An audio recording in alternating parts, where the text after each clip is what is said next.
IPhone ഉപയോഗിക്കുന്നവർക്ക് ഒരു ഉപകാരപ്രദമായ ഒരു ആപ്ലിക്കേഷനാണ് ഞാൻ ഇന്ന് പരിചയപ്പെടുത്തുന്നത് റോഡ് ക്യാപ്ചർ എന്ന് പറഞ്ഞ്. അപ്പോൾ ഈ ആപ്ലിക്കേഷൻ ഡൗൺലോഡ് ചെയ്ത് കഴിഞ്ഞാൽ നമുക്ക് ക്യാമറ അതിൽ തന്നെ വർക്ക് ചെയ്ത് നമുക്കത് സ്പ്ലിറ്റ് ചെയ്ത് അതേപോലെ 2 ക്യാമറ മോഡായിട്ട് ഉപയോഗിക്കാൻ പറ്റുന്നതാണ്. അതേപോലെ കോർണറിലായിട്ട് നമ്മുടെ വീഡിയോ ഫോക്കസ് ചെയ്യണമെങ്കിൽ അതും ചെയ്യാൻ പറ്റുന്നതാണ്. വീഡിയോ ഒന്ന് കാണാം. ഡൗൺലോഡ് ചെയ്യുക, അതിനുശേഷം കണ്ടിന്യൂ കൊടുക്കുക. അപ്പോൾ കുറച്ച് അലവ് ആക്സസ്സുകൾ കാര്യം ചോദിക്കും, അതെല്ലാം എനേബിൾ ചെയ്ത് കൊടുക്കുക. അത് കുറഞ്ഞ ശേഷം നമ്മൾ ഇപ്പോൾ ഈ കാണുന്നത് ഞാൻ അതുവഴി വീഡിയോ എടുത്തതാണ്. അതുവഴി ഇതോടെ നമുക്ക് ഫോക്കസ് ആക്കി ഒരു സൈഡിൽ വയ്ക്കാം, സ്പ്ലിറ്റ് ആക്കാം, സൂമിംഗ് ഉണ്ട്.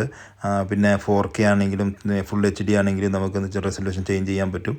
പിന്നെ ഇത് ഐഫോൺ മൈക്രോഫോണിൻ്റെ ഇത് സെൽഫി ലൈറ്റ് ഉണ്ട്, പിന്നെ ഫ്ലാഷ് ലൈറ്റ് ഉണ്ട്, അതേപോലെ ടൈം സെറ്റ് ചെയ്യാം. അങ്ങനെ എല്ലാ സംഭവങ്ങളും ഉള്ളതാണ്.